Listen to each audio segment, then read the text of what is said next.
Earlier today, the Christian contemporary music world was rocked by uh, Michael Tait coming out and saying that he had the last 20 years of addiction to cocaine and uh, sexual assault against men while he was with the Newsboys. A couple months ago, maybe even longer, I'm not really sure, uh, when I covered it. I covered him leaving the Newsboys, but people wanted to know more, and I didn't have more because nobody, he hadn't said anything. The Newsboys hadn't said anything. They just uh, said that he left the band. And for me, and for probably a bunch of other fans from the Newsboys, this was out of left field. We're going to go through this article, and then I'll talk more about it afterwards. I haven't really read the article myself yet, so Michael Tait says drug assault allegations are largely true. This is by Daniel Silliman for Christianity Today, June 10th, 2025. The former Newsboys frontman confessed he was living two distinctly different lives while leading the iconic Christian band. Former Newsboys frontman Michael Tait confessed Tuesday to abusing drugs and alcohol and touching men in an unwanted, sensual way. The statement comes after multiple men came forward with the allegations that Tait sexually assaulted them while touring with the chart-topping Christian band. Tait said he would dispute some of the details reported by the Roy's report on June 4th, but the accusations, which include the accounts of cocaine, nudity, and sexual assault, are largely true. I am ashamed of my life choices and actions and make no excuse for them, Tait wrote in a statement posted on Instagram. I will simply call it what God calls it, sin. Tait, 59, who has been a mainstay of contemporary Christian music since the 1980s when he began DC Talk with his Liberty University classmates Kevin Max and Toby Mac, the rap rock trio took the #1 spot on Billboard's ECM charts with their third album, Free at Last, and held on to it for 34 weeks.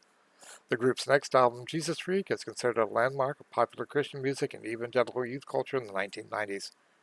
DC Talk went on hiatus in the early 2000s. Tait joined Newsboys as lead singer in 2009.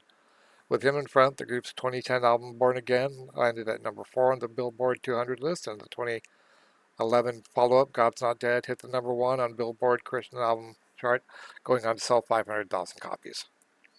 The Newsboys also appeared in the 2014 film by the same name, and then God's Not Dead 2, and God's Not Dead: A Light in Darkness, become closely associated with the franchise of conservative culture war dramas.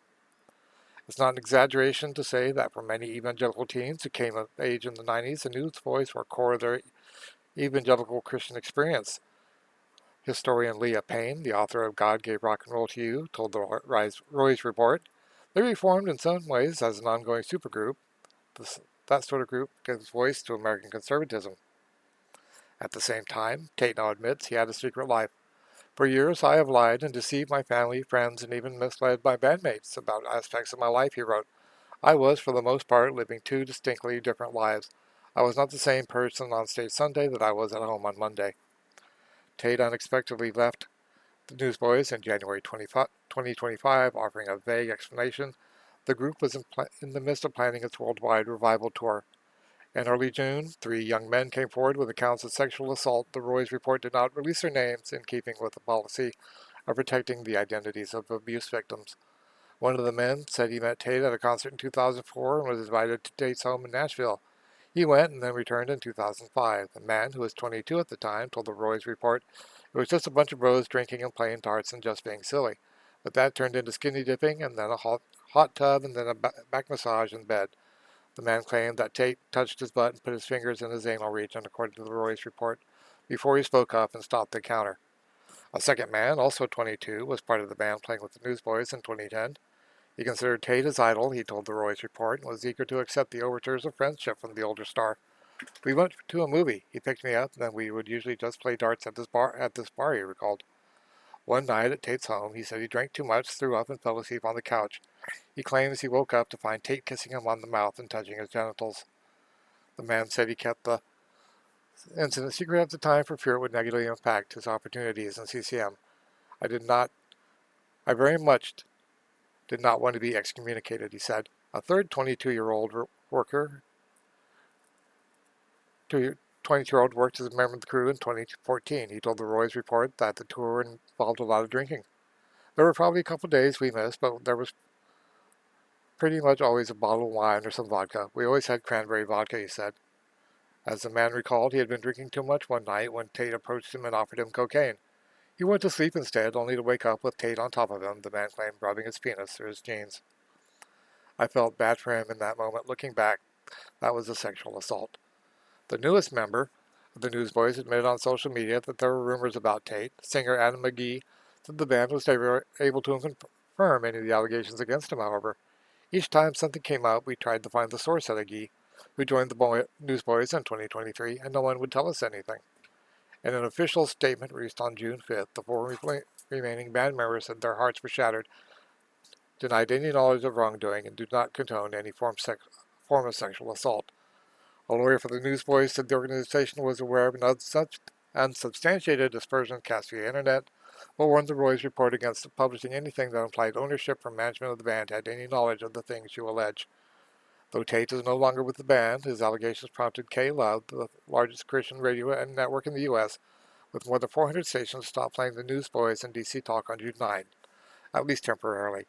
The following day, Tait published his confession. He said that when he resigned from the band in January, he went to a treatment center in Utah and is now 6 weeks sober. To the extent my sinful behavior has caused anyone to lose respect or faith and trust in me, I understand. But it crushes me to think that someone would lose or choose not to pursue faith or trust in Jesus because I have been cat.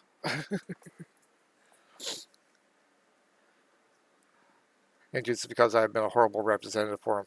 Says he's been praying on the words of Psalm 51. It says, I know my transgressions, and my sin is always before me. Create in me a pure heart, O Lord, and renew a steadfast spirit within me.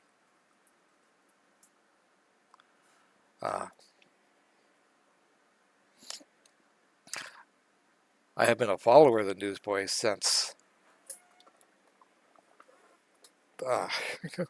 their first album, and I mean way back in the 80s. Mid to late 80s, early 90s. And I still listen, I've gone all the way through that up and today, and I'm surprised. I'm hurt. But we're all sinners. And, at least Michael has come out with it now. I know it's going to cause a lot of people not to, like they already said, not play the music, not respect the music, not respect Jesus Christ. But there are people who forget that Jesus died for us because he knew we were all sinners. And we, as much as we who are Christians, and I am a Christian, you might not notice that. My dog's back there. Apologies. You might not know that I'm a Christian, but I am. And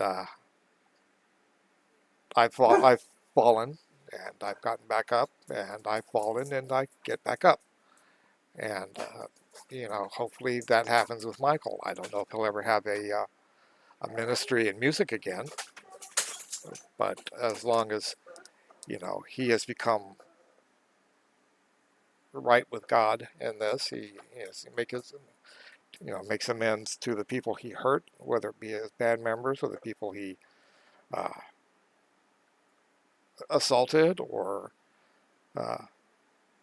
even, the fans that supported him for all these years, whether it be in Newsboys or DC Talk or wherever else he's been, that, I hope that he finds the love of God, and that allows him to be content, if not happy, in his life.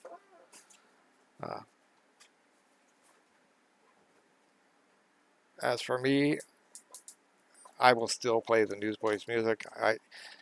The music itself, I don't believe is tainted. It comes with a, even though he may have been living a double life when he was recording the music itself can still work in people's hearts. And it can, it can work in my heart, bringing me closer to God, even though the vessel was flawed. And that's what we have to remember. Noah was flawed, even though he built the ark. King David was definitely flawed. He slept with Bathsheba after having her husband killed. It's the Bible on Jonah. God went to use him to go to Nineveh even after he tried to run away, and